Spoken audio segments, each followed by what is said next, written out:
This is the Plain English Real Estate Show with your host, Rowena Patton, a show that focuses on the real estate market in terms you can easily understand.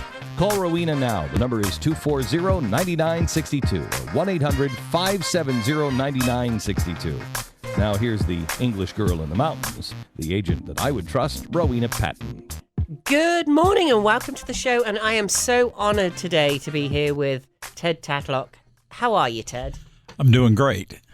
It's so great to hear from you. And Ted, what is your, not that titles matter, but you're at the your Veterans Restoration Quarters. Yeah, I'm a chaplain there. You're a chaplain there, okay. And you're running this amazing project, which is really why I wanted to have you on today, where you are looking to purchase new single wides to help veterans who are homeless? Correct. Tell us some more about that.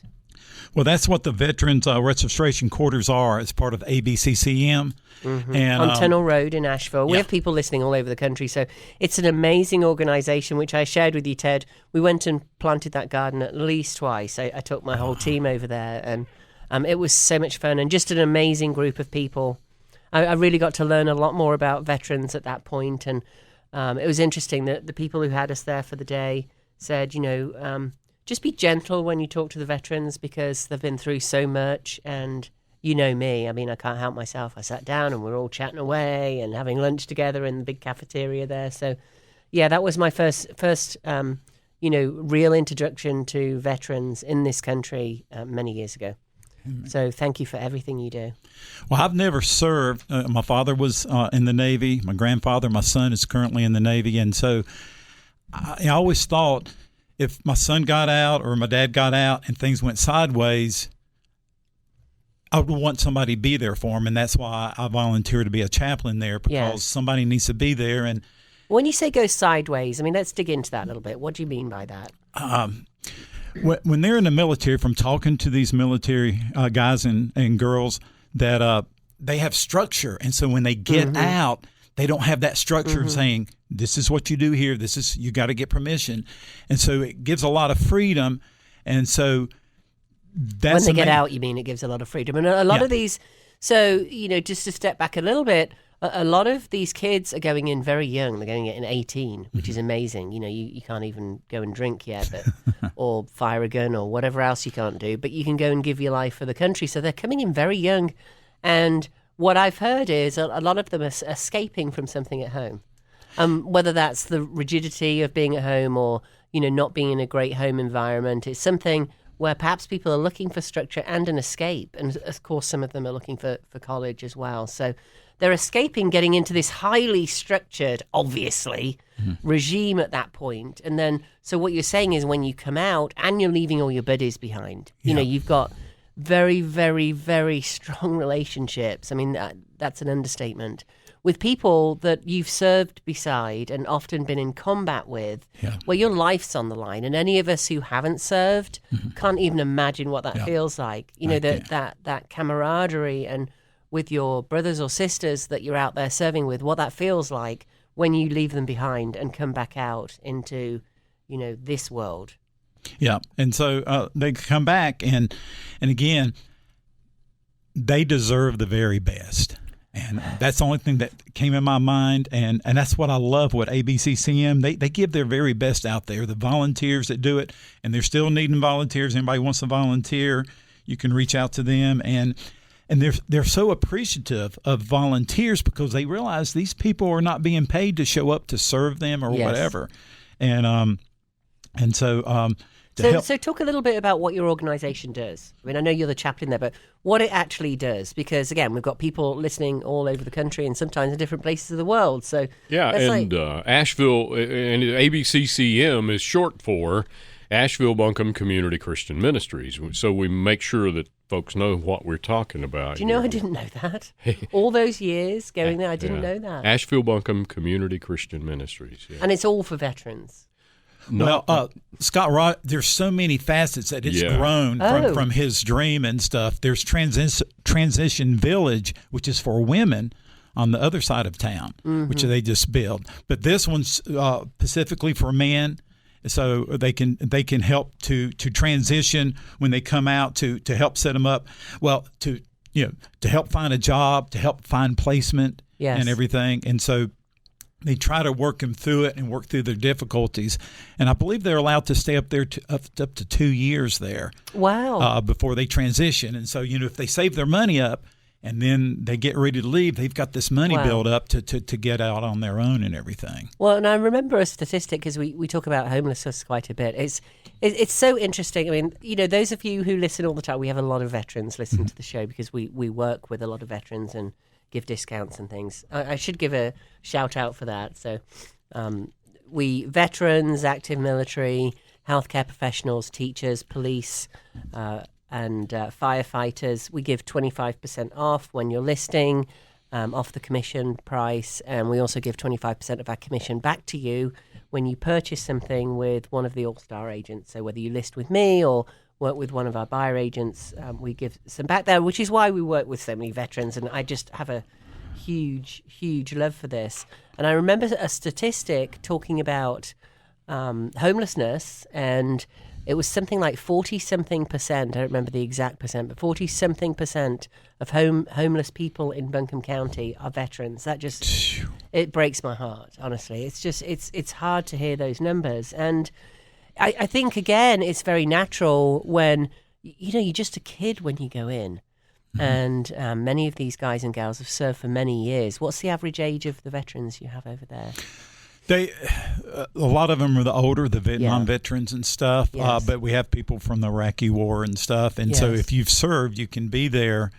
40s or 50s at this point with the Iraqi War, I guess. But I've seen some of them as young as 26 or so. Wow.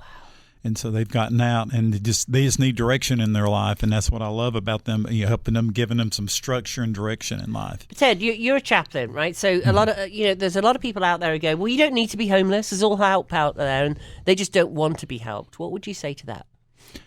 Well, it's not that they don't want to be helped. I know, like we helped one, and he felt something went, like I said, something went sideways. He went back out thinking he wanted to be homeless again, but then he showed back up because he got beat up and all his stuff got stolen. So he says, the world out there is not really out there to help them. And they just feel alone. And once you let them know that they're not alone, I think that's what really, turns them around and stuff, showing that they care and stuff. So loneliness is a terrible thing.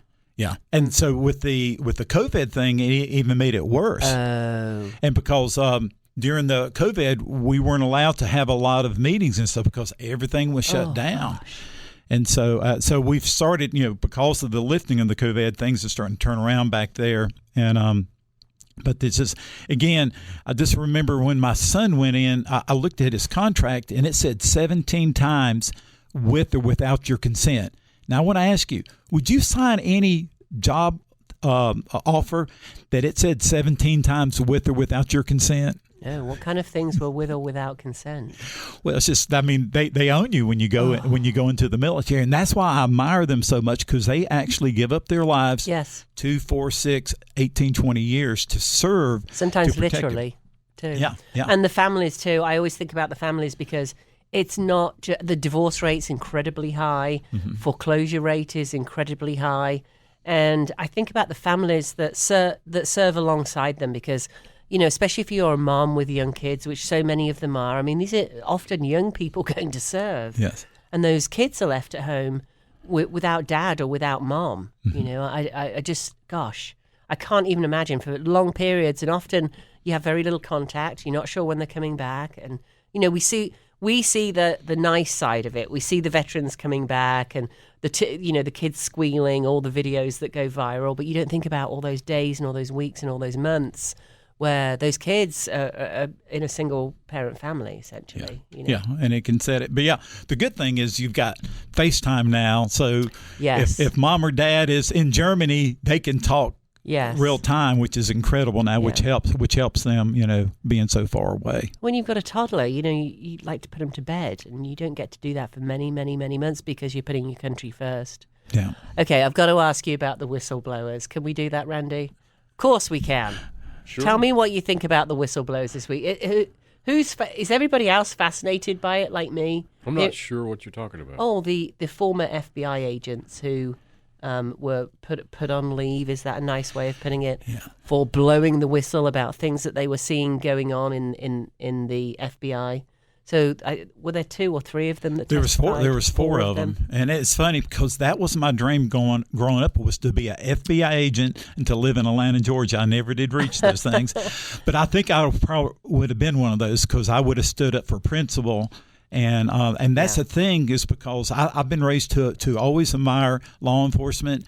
And I don't think it's like Glenn Beck says all the time, it's not the low ones, it's the higher up echelon on the 12th floor over there that becomes political, and they should never be political. Yeah. It should be non-political, and it should be you're out to help the American citizen, to protect it, not to come against them. Well, they were talking about they were going outside and they were ordered to write down license plates of people who were attending school boards. And you think, all the crime and everything that's going on in our country, in this world right now, and we're using the FBI to write down the license plates of people going into a school board meeting. I mean, do we have anything better to do you think, than, maybe keeping us all set? Well, I guess, they're calling them domestic terrorists, the people who speak out at school boards, so... Yeah. But that's our First Amendment. We should be able to do it. But you think? But again, it became political, which it should never be political. And that's, in my lifetime, it's sad to see that going on. I couldn't agree with you more. There's a reason why, so from the time I was very little, I always felt American. I don't know who moved here or what went on in my past to create that, but as a little girl, maybe it's because my grandfather raised me on American country music, which is very rare in England. You never heard American country music. And maybe that's got something to do with it, the old 8 tracks and all that stuff. But I wanted to be here from when I was very little, and I got here as quickly as I could. And because I love the idea of freedom of speech, I love what this country stands for. And in the 27 years I've been here, because I came when I was 2, honest, I've seen it change a lot. And, the divide, is there another way to say that? The divide that's happened. Yeah. And especially seeing whistleblowers come on. I've always had a bit of a thing for whistleblowers. You shouldn't be afraid to speak out when you see something is not right. I mean, that's, blatantly ridiculous, right? Yeah. And they were talking about being, don't do this and if you do it, then the FBI is going to crush you. That was the one that really stood with me. And think about what they've gone through and what their families have gone through. And now one of them's being vilified because he took a charitable donation because he has no money because he was thrown out, basically. Yeah.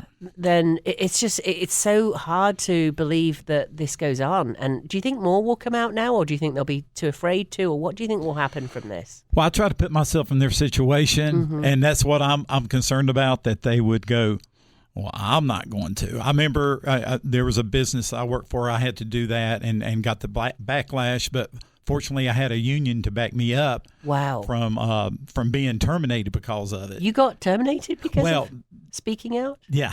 And wow. But it was on safety issues, But so it was considered that. But can you talk about the company, or are you? No, I don't. Yeah, I don't want to. NDA. Yeah, I figured. Okay. Yeah.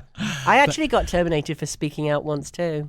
Oh, did you? Yeah, as a guy who owned a bar, and he was being not appropriate with the young girls there, including me, and I spoke out and he fired me. Yeah, amazing. I'm all of 18. I went to school early. I was all of 18. So, yeah, I got terminated for that too. Yeah. One thing about these veterans, they've never asked me who I voted for and what political candidate I'm for. Mm-hmm. They just want to know if I'm there to care for them and to help them through their transition, which is good because they whoever's up there, they have to serve. They have to serve the commander in chief, and sometimes it's rough. Wow. So, what does your day look like, Ted? What do you actually do there? Over there, you try to. They serve. They serve breakfast, lunch, and dinner, and what we try to do, we try to have Bible studies for them. We're starting a new thing called the Man Cave, which has been successful in Asheville for 10 years. What's the Man Cave?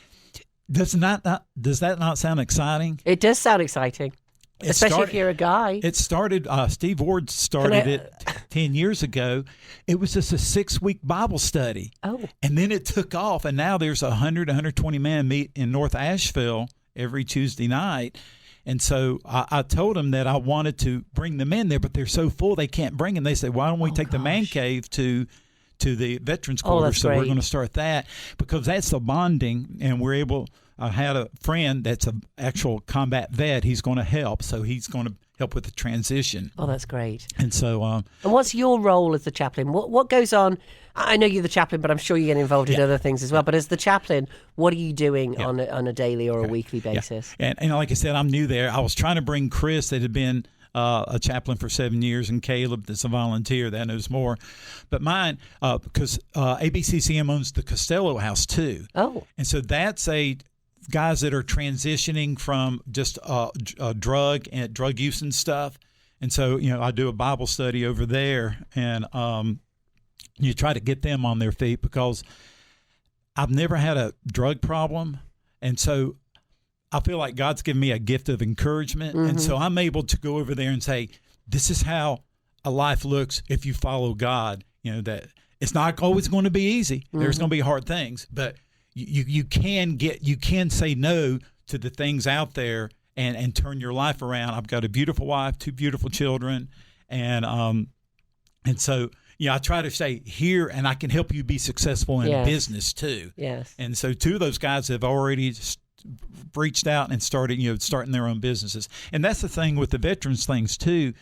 We do intake, and one of them was an artist, so we're going to help him with his artistical work and stuff. Because I realized when I owned a business, everybody that walks in your business, they have a sign on their forehead that says, make me feel special. Mm-hmm. Everybody feels like that. If you make them feel special, they'll do business with you. And that's what these guys, I want them to feel special. I find out where they're coming from, make them feel special, pray for them.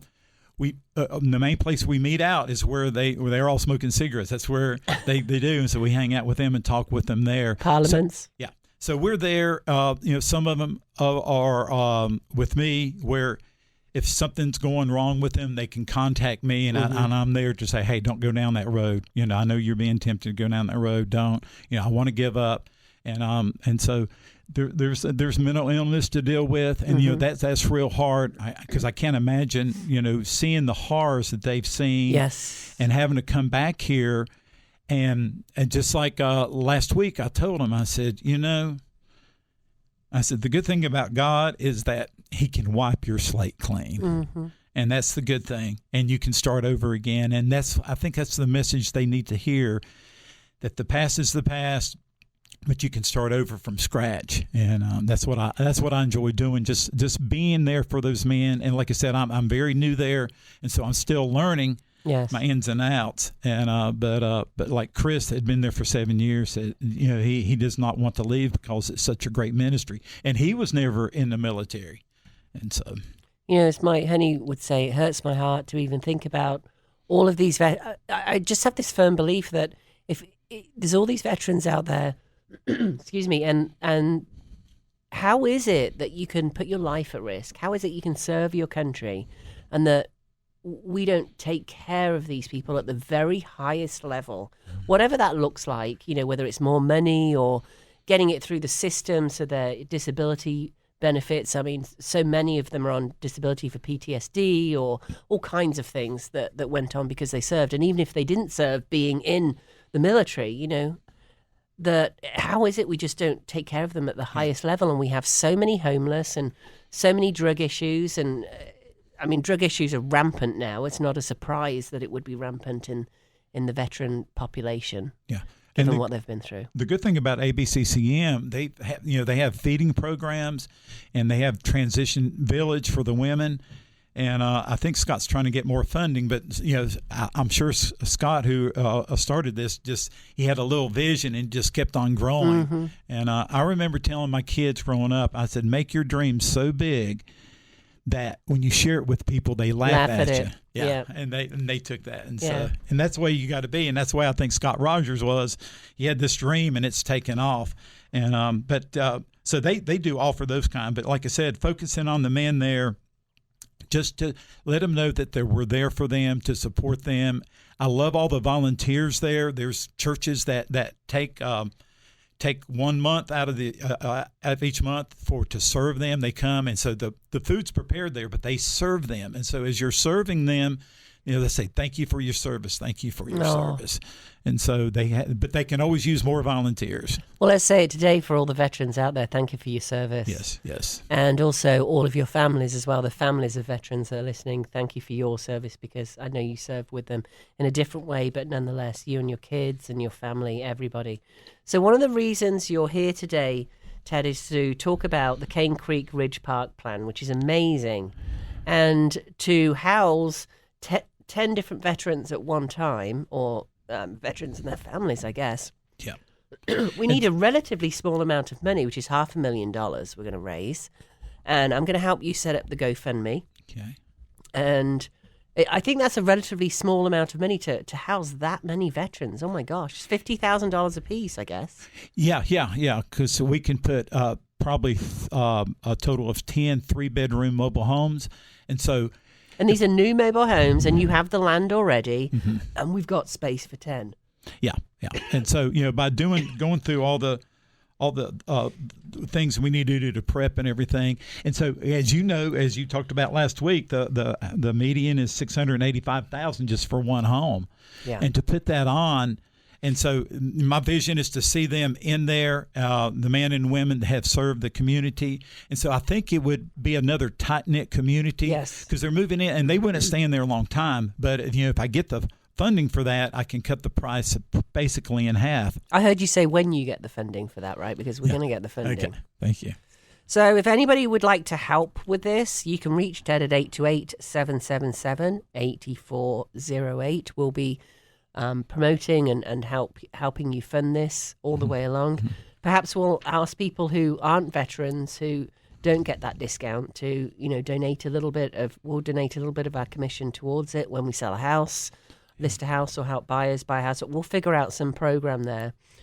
You have the land already, which is fantastic. What if people wanted to donate more land to you? Because there are land parcels out there that people would like to donate to. Oh yeah, that would be good. That would be excellent. Wouldn't it be great to build 50 homes? Remember that big dream? Yeah, so your dream is so big that people are going to laugh at it, right?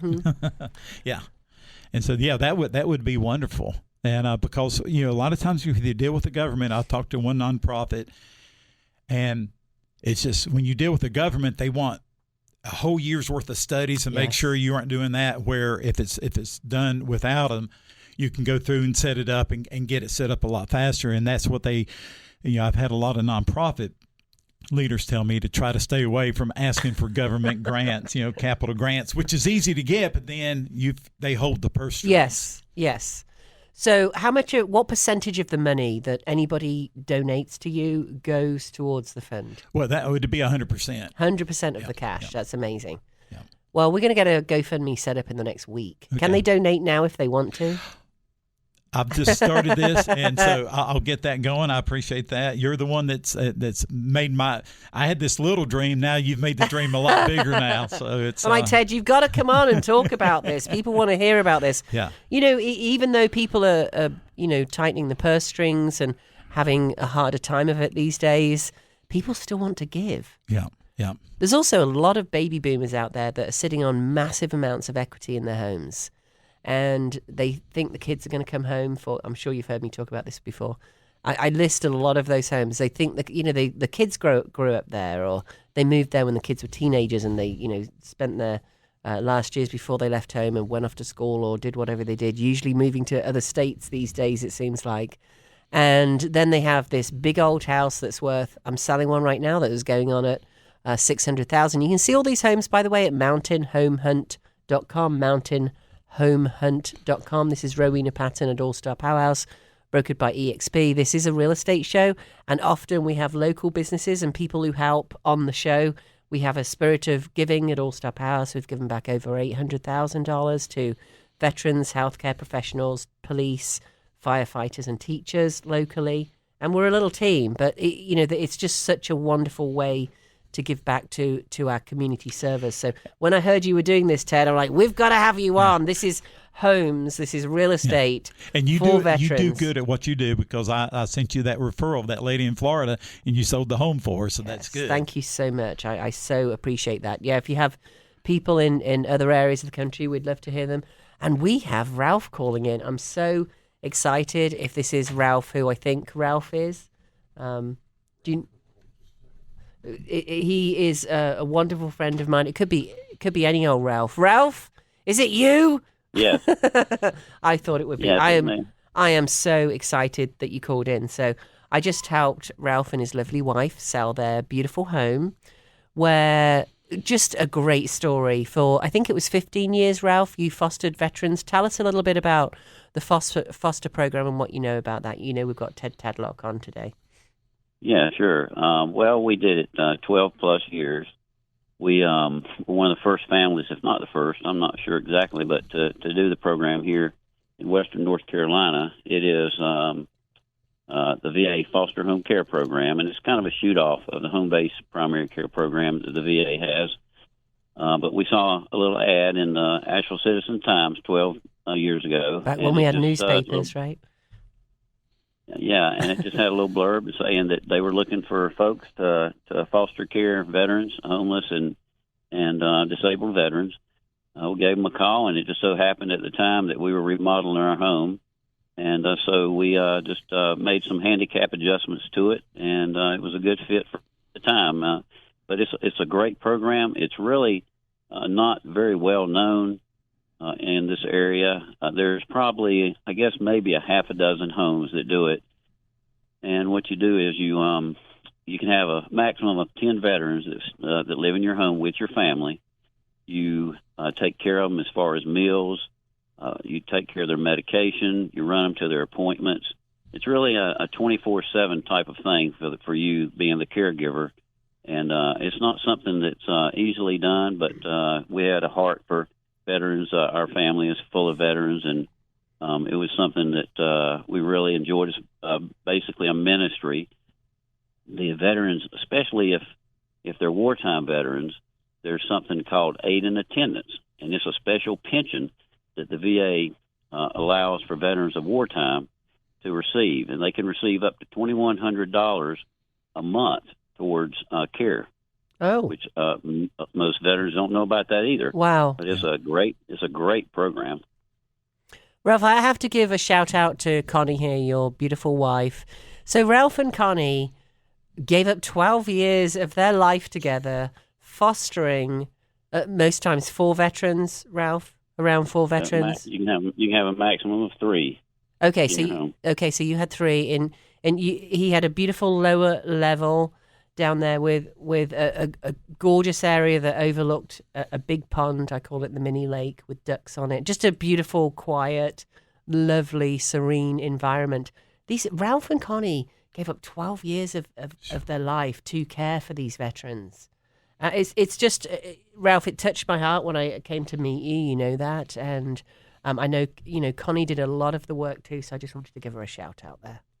Oh, yeah, she did probably the majority of the work. Most of the time I was still working full-time when we first started the program. And so, yes, my wonderful wife, Connie, was the main caregiver in the program. And we're packing up. Today is our last day at this home. We've been here for 30 years. Wow. And we're just packing up the last few things. I'm on the porch right now. I'm looking out at the pond. Aww. And there's a mother and a father geese with their 4 chicks that are walking around the pond right now. I was gonna do my goosey quack then, but I'll spare you all of that. So you sold your house, Ralph? How did that go? Because it's quite a unique property out there, so I'm sure it took a long time to sell, right? Well, with your help, it did not take long at all. In fact, with your help, and of course the Lord was all over this thing. Yes. We, I guess it was maybe when we finally got it ready to show. I guess maybe 2 or 3 weeks, something like that. We had a few showings, and we had a full price plus offer. And the gentlemen were from Raleigh. The family was from Raleigh. and they just loved it. He said that he had been looking for a property like this for 3 years. Wow. And it is a unique property. It's a large house, and that's partially what allowed us to do our program with the veterans, the lower level. The veterans stayed down on the lower level, and it has 10 acres surrounding the house with about 1,000 feet of the Big Hungry River headwaters on the property. So yes, it was a beautiful piece of property, but with the Lord's help and with Rose's help, we were able to get it done quickly. So we are moving out today. This is our last day here, and it's kind of sentimental. We've been here 30 years. We raised 3 children here, but we're ready for the new chapter in our lives. We know the Lord's got something good for us. So, like me, you're not 19, Ralph. Neither's Connie and I are the same age, actually. And what would you say to people who are holding on to that home?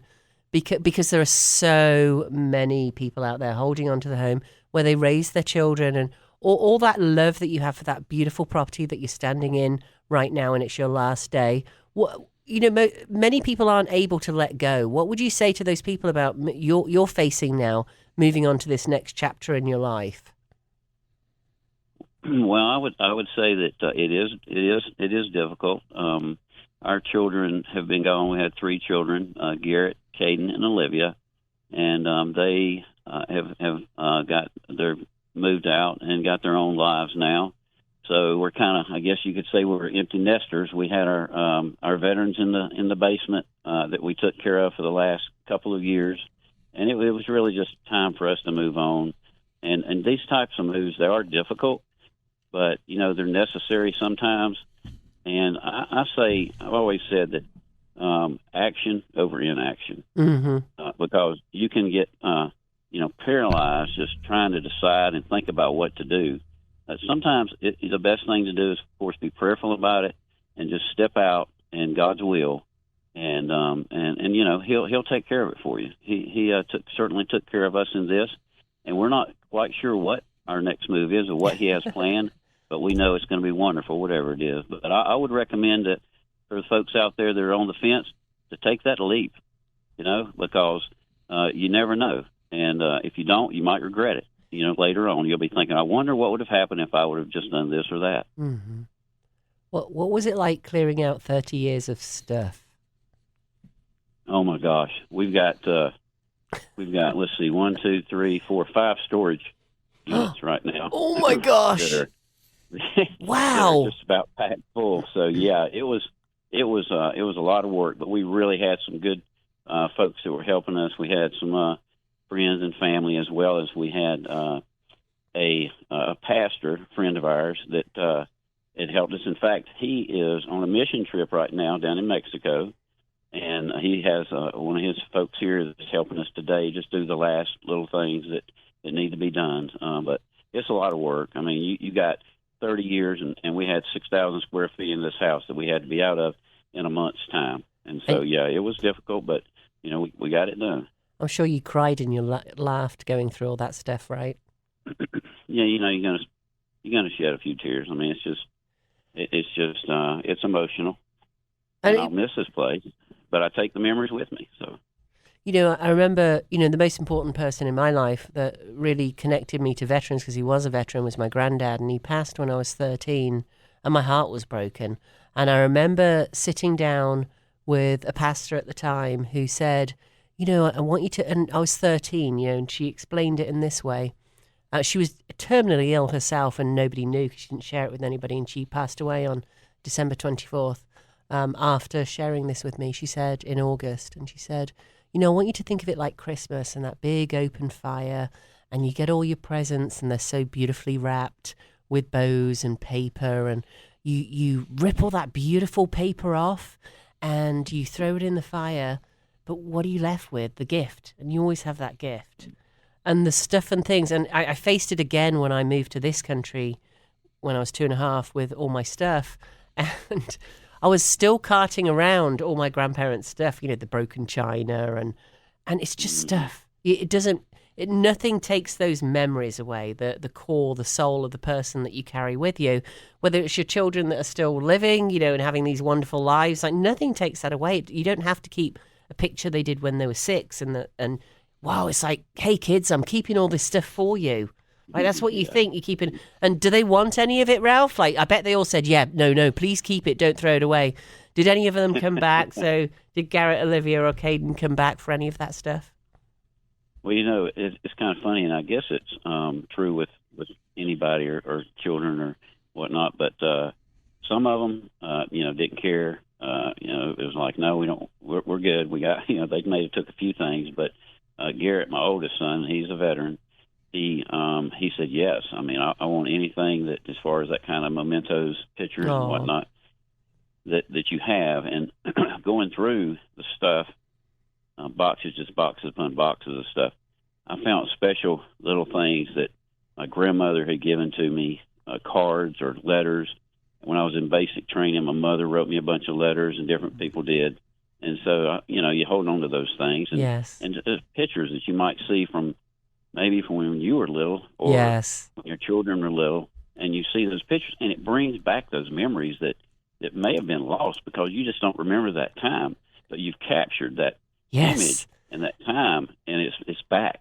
And get all that stuff out and make a book out of it, because, I think this is a harsh thing to say. I've thought about it many times. If you're, it doesn't matter what age you are, because you never know what's going to happen tomorrow. We only have today. But do you really want to leave your kids to go through all that stuff? It's time. It doesn't matter what age you are.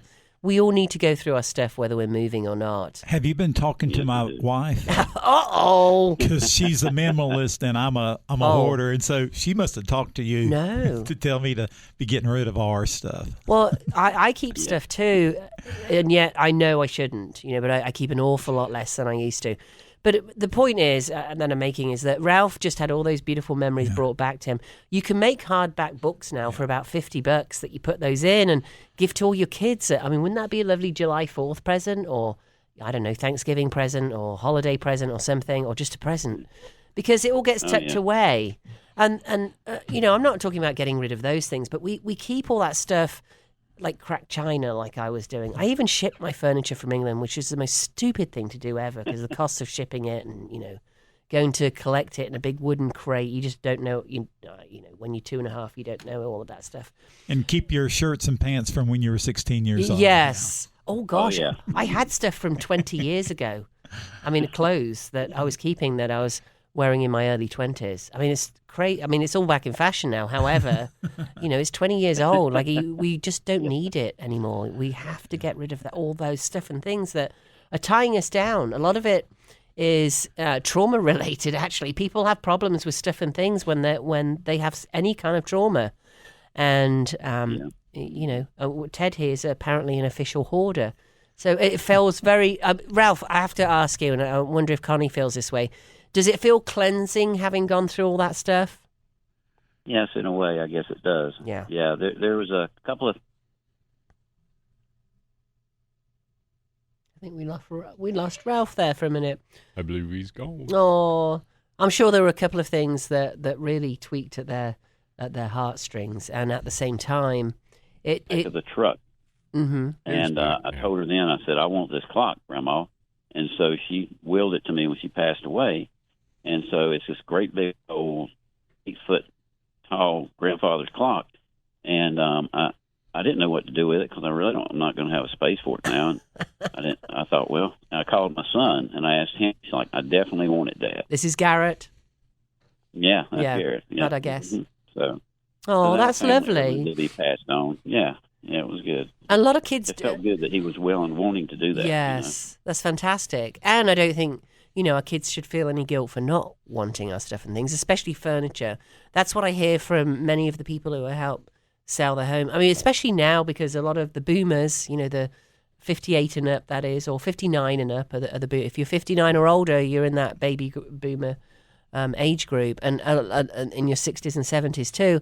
And a lot of those people have a lot of stuff and things, and they just can't understand why their kids don't want the furniture, or they're holding on to it and holding on to this 5-bedroom, 4-bedroom, 3-bedroom house when there's one of them or two of them, and they're heating it and cooling it and going up and down the stairs, and, with the arthritis in their knees, and oh my gosh, like, get rid of the stuff. It feels good. And honestly, most of your kids don't want all that furniture that's been handed down, or ask them, find out if they do. Probably half the time you don't want it anymore, but you feel this obligation.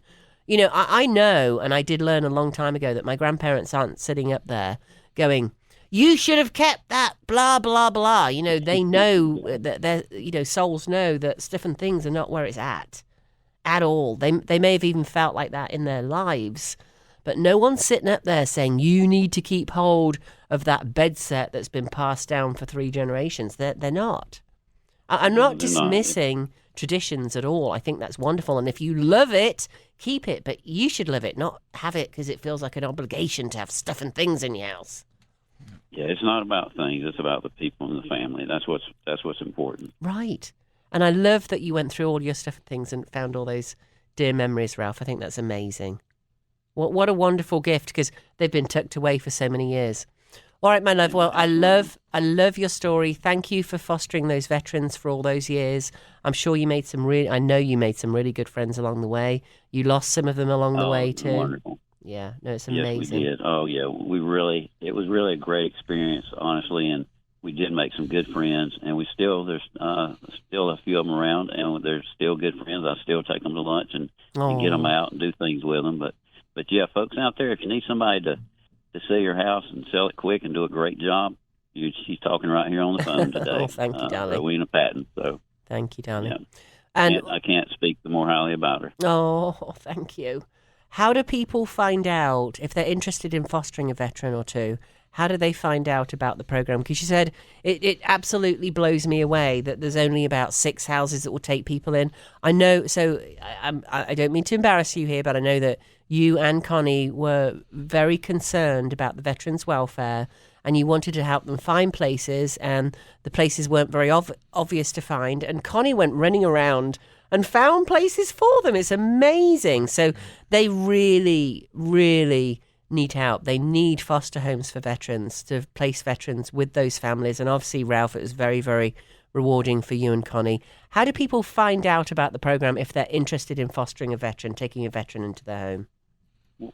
Well, it's the VA Foster Home Care Program, and you could probably just call the VA and just tell them you're interested in it. But I'm going inside here now to talk to my wife. Jill is the coordinator with the program. What's her last name? Meadows?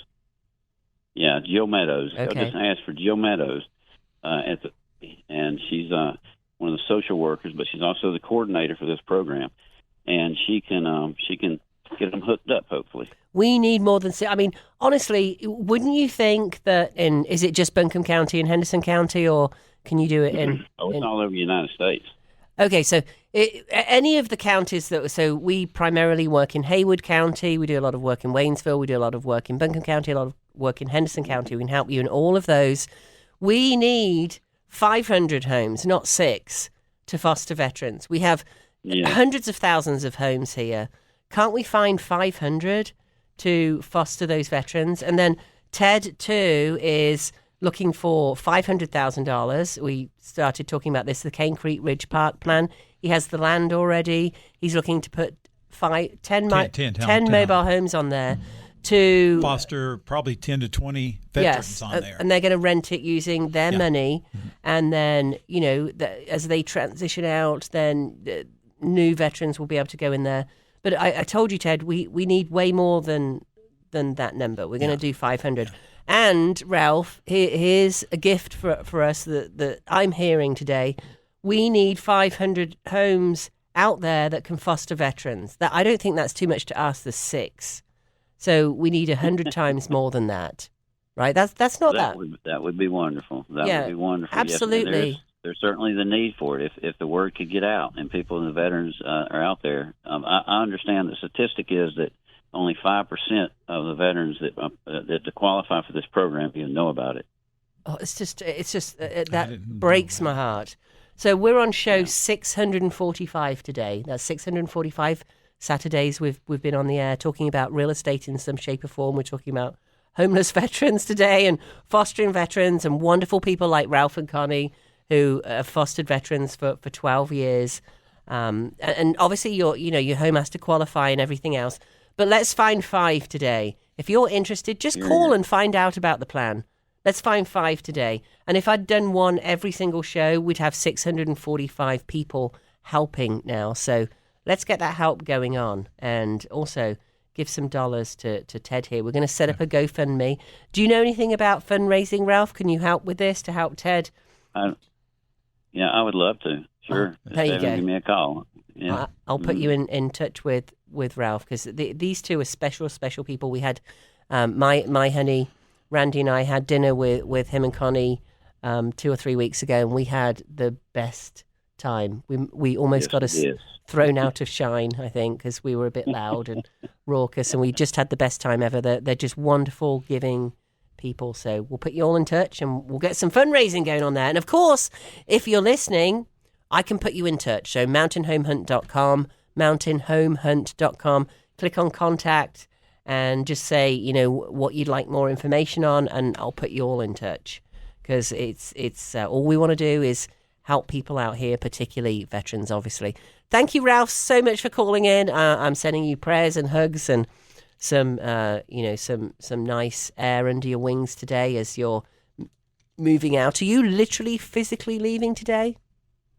Yes. Oh yes. my gosh. We hand the keys over tomorrow. Yes, absolutely. Wow. So yeah, it's a busy day, but I knew that you were on the air, and I felt led to call and to share, and I just appreciate you, and I just thank God for the program and for everything that He does for us. Yeah, absolutely. Thank you so much, Ralph. I think you better go and help Connie, because she might be getting the whip out at this point. Yeah, I believe I better. Well, thank you again. All right, darling. I'm going to follow you around. I'll talk to you soon. Bye. All right, bye-bye.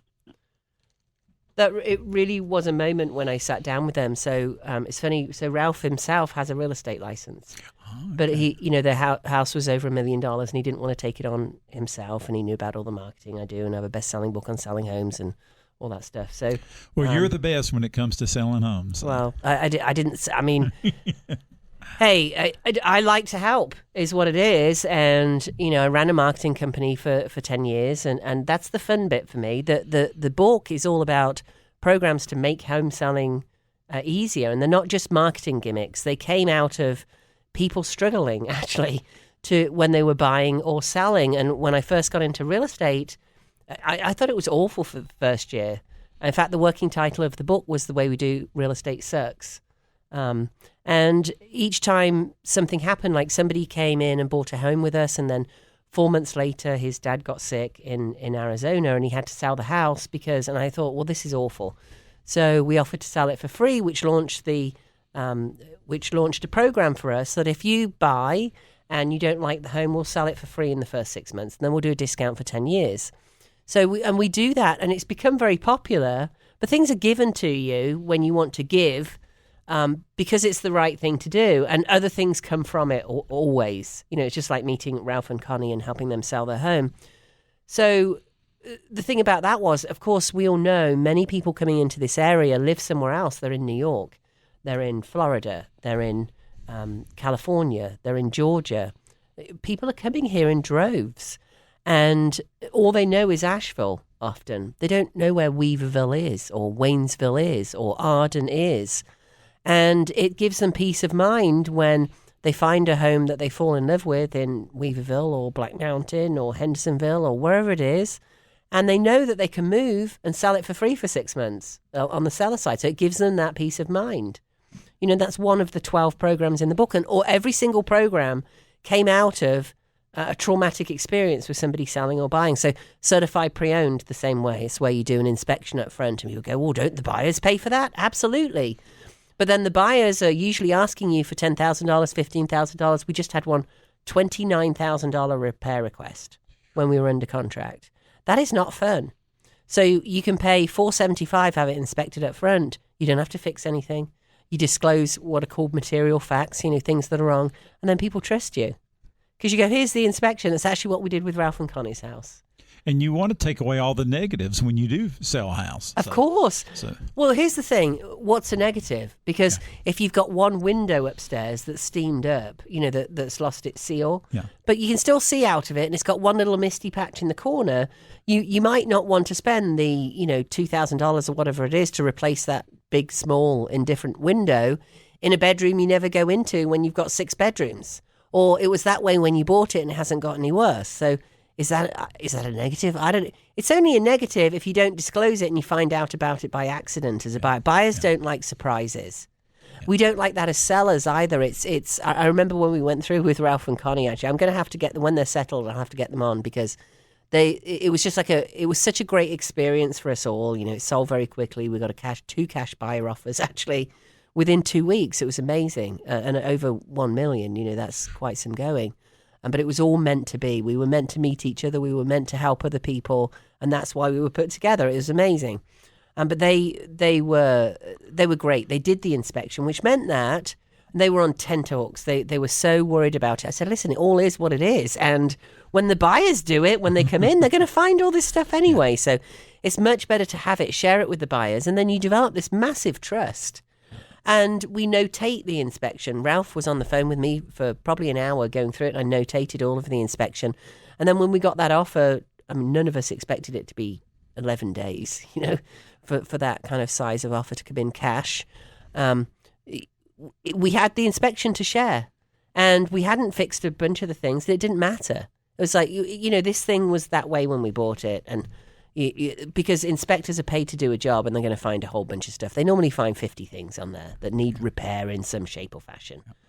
And it's not that scary. It's much better to face it up front.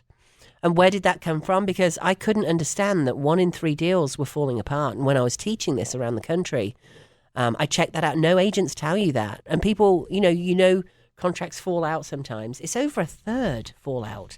Why? It's usually because of the inspection and the appraisal. So why on earth not do that up front?